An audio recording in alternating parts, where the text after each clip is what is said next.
Money stress is real, and if it's keeping you up at night, that's a problem, not just for your finances, but for your health, your sleep, and your peace of mind. Budgeting should go beyond the numbers, because the truth is, money worries aren't just about math. They're about the emotional stress and the constant uncertainty. And if your budget doesn't ease the stress, it's time to try something different. Budgeting for your emotional well-being, budgeting for your peace of mind, budgeting for space and breathing room in your life. I'm Rose Colburn, and welcome to the 30-Day Budgeting Challenge, where I'm giving you one quick tip every day to help you take control of your money. As a holistic wealth coach, I believe budgeting isn't just about getting ahead financially. It's about building stability from the inside out, because real financial freedom, it starts when you stop living in fight or flight mode financially. Budgeting isn't just about the numbers. It's about using your money in a way that makes your life enjoyable. Because if we're truly honest with ourselves, none of us enjoys the endless cycle of eat, sleep, work, pay bills, and repeat. There has to be more. Moments of actual rest, fun, mental peace. But most budgets don't make room for that. No peace, no joy. They're all about restriction, control, and doing things the right way. For example, there's the zero-based budget, where every dollar is assigned a job, and the envelope method, which is basically the paper version of the same idea, although there are digital apps now for the envelope method. It sounds efficient, but let's be real. There's zero space for real life to happen. And then there's the 50-30-20 budgeting rule. 50% to needs, 30% to wants, 20% to savings. Sounds balanced in theory, but realistically, how often do your basic survival needs actually fit neatly into that 50% box from your paycheck? What are you supposed to do? Call up the electric company and say, "Hey, I'm following the 50-30-20 budgeting rule, and if you don't lower my bill, it's going to throw off all my percentages." No, that's not how real life works. Essentials aren't flexible just because a budgeting rule says they should be. And then there's the pay yourself first. Put money in savings first and budget the rest. That sounds empowering until life says your kid needs new shoes, your car needs repair, oh, and that prescription you need, it's not covered.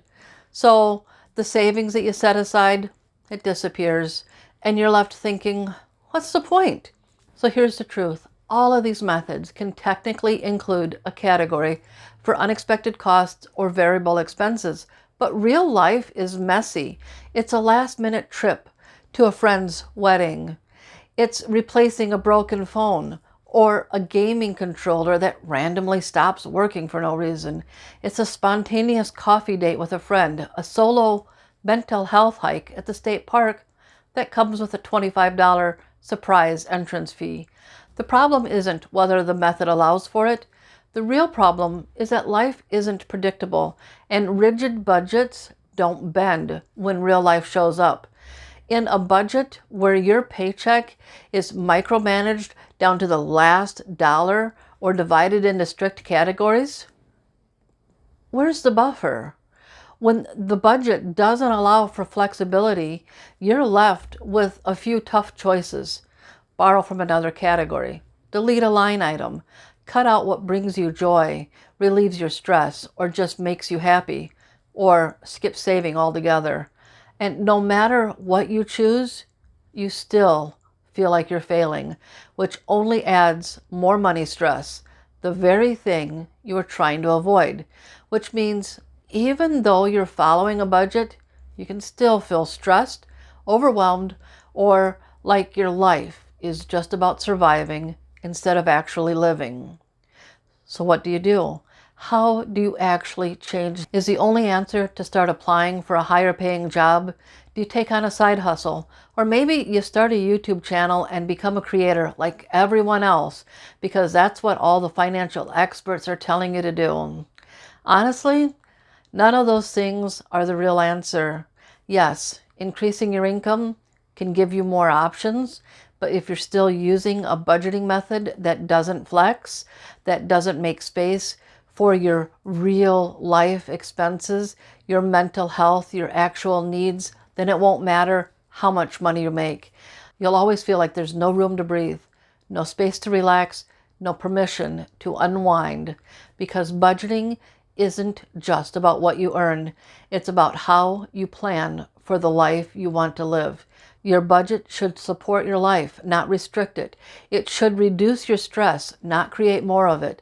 And that's where the sanity bucket comes in. My lifestyle budgeting framework creates a safety net that allows for your sanity.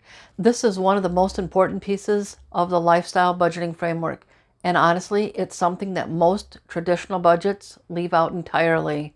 The sanity bucket is a dedicated category in your budget that's designed specifically to support your emotional well-being.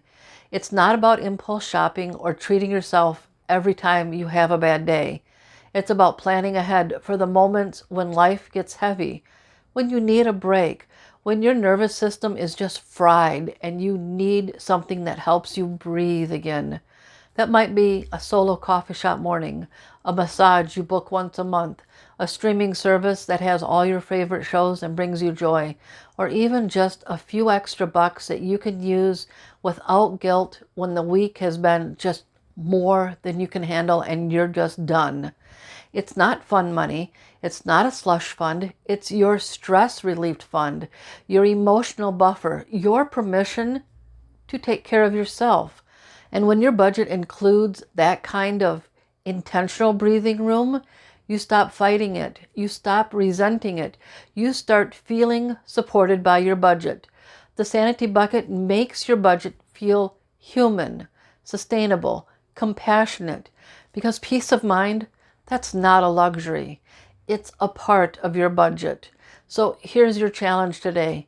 Before you worry about how much to put into your sanity bucket, you actually need to figure out, what is your safety net? What actually restores you? Because if you don't know what brings you joy, if you don't know what truly helps you reset when life's handed you just one too many lemons, then how can you know how much you'll need when those moments hit? Sure, you might set aside $5 in your sanity bucket, like I've mentioned in other videos during this challenge, and that's a great starting point because you've got to start somewhere.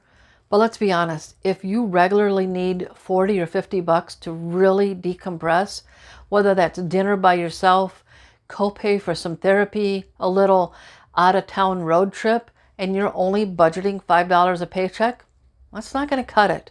So today's tip is not save a little extra. It's this.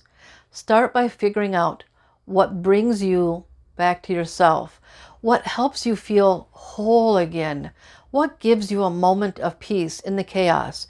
Make a list, not just of cheap stuff, but the real stuff, the stuff that genuinely helps you not lose your mind. Then decide how much you need to keep in your sanity bucket, so when the time comes, you're not scrambling to pull peace out of thin air, because stress relief shouldn't be a financial emergency. It should be part of your plan.